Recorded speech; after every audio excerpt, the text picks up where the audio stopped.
दूर के नीले समुंदर के नीचे एक ऐसा जहां छुपा था जहां रोशनी, रंग और खुशबू का जादू छाया रहता था। समुंदर की लहरें गोया नाचती थीं, मोती चमक रहे थे और रंग बिरंगी मछलियां खुशी से तैर रही थीं। ये था जल परियों का बादशाहत, एक नायाब और नूरानी आलम जहां हर चीज जिंदगी से भरपूर थी। इस दुनिया की मलिका थी मलिका अलीरा, एक मेहरबान और खूबसूरत जलपरी जिसका दिल समुंदर जितना गहरा था। उसके बालों में सुर्ख रोशनी चमकती थी और उसकी मुस्कुराहट से लहरें भी खिल उठती थीं। उसका शौहर बादशाह अरुण समुंदर का सबसे बहादुर रखवाला था। दोनों मिलकर अपने कौम से मोहब्बत करते और उन्हें अमन में रखते। मगर एक दिन समुंदर में तूफान उठ गया। दुश्मन रियासत ने हमला कर दिया। लंबी लड़ाई के दौरान बादशाह अरुण शहीद हो गया। अलीरा का दिल टूट गया। उसकी आंखों से आंसू गिरे तो समुंदर का पानी भी अंधेरा हो गया। कुछ महीने बाद जब चांदनी ने पानी को छुआ तो अलीरा ने एक बेटी को जन्म दिया। जब उस छोटी सी परी ने पहली बार रोया तो उसके आंसुओं से गुलाबी मोती निकले, इतने खूबसूरत कि समुंदर चमक उठा। अलीरा ने समझा कि उसकी बेटी किसी आम परी जैसे नहीं बल्कि जादुई ताकत रखती है। उसने कहा, ये मेरी गुलाबी जल परी है, मेरी रोशनी, मेरी दुआ।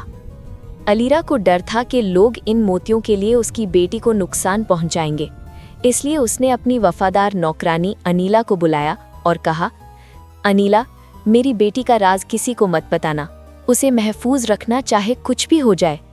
अनीला ने वादा तो किया मगर उसके दिल में लालच का बीज उग गया था। वक्त गुजरता गया, अलीरा की तबीयत बिगड़ती गई। आखिर एक रात उसने अपनी बेटी को सीने से लगाया और हल्की मुस्कुराहट के साथ कहा, उसका नाम गुलाबी रखना, क्योंकि उसकी रूह भी गुलाबी है। फिर उसकी सांस थम गई, समुंदर चुप हो गया, लहरें रुक गईं, मलिका अलीरा हमेशा के लिए सो गईं। उसके बाद समुंदर पर मुसीबत टूट पड़ी। दुश्मन बादशाह और उसकी रानी मारिया अपने बेटे शहजादा रावण के साथ समुंदर पर कब्जा करने आए। जलपरियां घबरा गईं। अनीला ने जल्दी से छोटी गुलाबी को उठाया और एक लंबी जादुई सुरंग से गुजरती हुई उसे एक छिपी हुई वादी में ले गई, जहां पानी गुलाबी था और मोतियों से बनी सीढ़ियां चमक रही थीं। वहां अनीला ने एक मोती के महल में गुलाबी को छुपा दिया। दिन गुजरते गए, गुलाबी बड़ी होती गई। उसकी आंखों में उदासी थी मगर चेहरे पर रोशनी। जब भी उसके आंसू गिरते, मोती बन जाते।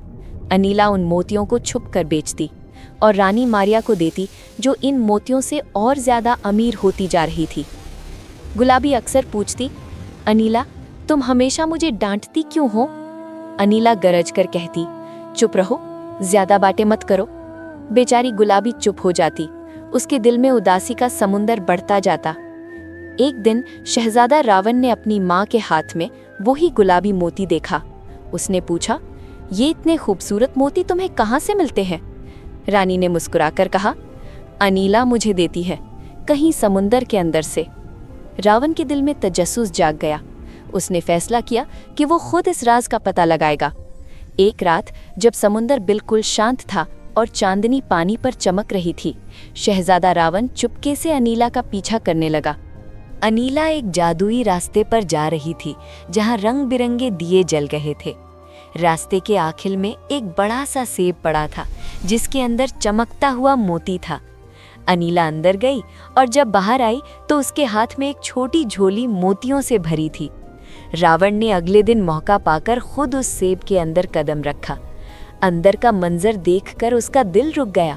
हर तरफ रोशनी, खुशबू और पानी में तैरते फूल जैसे मोती, और बीच में एक खूबसूरत जलपरी बैठी रो रही थी।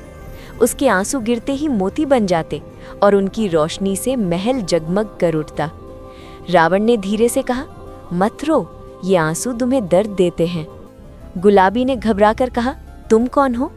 रावण ने मुस्कुराकर कहा, मैं शहजादा रावण हूँ, तुम्हारा दुश्मन नहीं। गुलाबी ने पहली दफा किसी के चेहरे पर मेहरबानी देखी। उसके दिल में अजीब सुकून आया। उन दोनों के बीच दोस्ती हो गई। रावण ने कहा, मैं तुम्हें यहाँ से आज़ाद करूँगा। वो दोनों मिलकर समंदर के अंदर के रास्ते से गुजरे। रोशनी से भरे फूल, चमकदार मडू से और हवा में तैरती मछलियाँ उनका रास्ता सजाती गईं। लेकिन अनीला ने सब देख लिया। उसके गुस्से की लहरें बिजली बनकर चमकी। उसने अपनी जादुई ताकत से तूफान उठाया और रावण पर हमला कर दिया। पानी का तूफान गरजने लगा, लहरें टूट कर उभरी। उस लम्हे गुलाबी जोर से चीख उठी। उसके आंसू बिजली बन गए और एक चमकदार गोले से मलिका अलीरा का रूहानी साया समंदर में उभर आया। मलिका अलीरा रोशनी के घूंघट में चमक रही थी। उसकी आवाज़ समंदर में गूंज उठी। अनीला, मैंने तुझे अपनी बेटी की हिफाजत का अमानतदार बनाया था और तूने उसे दुख दिया। अलीरा ने अपना हाथ उठाया और गुलाबी मोतियों की एक माला हवा में घूमकर अनीला के गर्दन में लपेट गई। अनीला चीख उठी, मगर देर हो चुकी थी। उसकी सांस रुक गई और वो धीरे धीरे समंदर के अंधेरों में डूब गई। अलीरा ने अपनी बेटी के पास आकर कहा, मेरी गुलाबी, अब तू आज़ाद है। तेरा दिल सबसे ज़्यादा रोशन है। अपने आंसुओं को कमज़ोरी न समझ, ये तेरे प्यार और दर्द की ताकत है। फिर वो रोशनी में घुल गई और गायब हो गई। रावण ने गुलाबी का हाथ पकड़ा और कहा, चलो मेरे साथ, तुम्हें दुनिया देखनी चाहिए। वो दोनों समंदर के रास्तों से गुजरते हुए शहजादे के महल तक पहुंच गए। वहां बादशाह और रानी मारिया ने उनकी कहानी सुनी। जब रावण ने सच बताया, अलीरा की कुर्बानी, अनीला की खयानत और गुलाबी के जादुई आंसू, तो सबकी आंखों में आंसू आ गए। रानी मारिया ने कहा, आज से तुम सिर्फ एक जलपरी नहीं, बल्कि इस समंदर की शहजादी हो। समंदर में खुशी की लहरें उठ गईं। समंदरी घोड़े बजाए बजाने लगे, तारा मछलियां गीत गाने लगी और सब ने मिलकर गुलाबी को सलाम किया। गुलाबी ने आसमान की तरफ देखा और धीरे से कहा, अम्मी, मैं आपका वादा निभाऊंगी। अब कोई भी मेरी रोशनी बुझा नहीं सकता। और उस रात समंदर के ऊपर चांदनी पहली दफा इतनी रोशन थी, जैसे खुदा ने भी अपनी दुआओं से गुलाबी जलपरी के दिल को रोशन कर दिया हो।